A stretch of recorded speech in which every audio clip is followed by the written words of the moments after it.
Travel అయినా చేద్దాం. ఈ ప్రపంచం పెద్ద పుస్తకం. నువ్వు మీ ఊళ్ళోనే పుట్టి అక్కడే చేస్తే నీకు ఒక పేజీ మాత్రమే తెలిసిన అర్థం. వీలైనన్ని పేజీలు తిరగేయండి. అతి తక్కువ ఖర్చుతో ఎలా ట్రావెల్ చేయాలో ఒకసారి గూగుల్ చేయండి. వీలైతే ఒంటరిగా ట్రావెల్ చేయండి.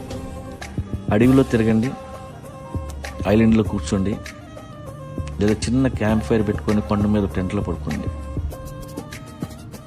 దమ్ము ఉంటే చేయండి, లేదా రేపు ఎల్లుండో చావండి.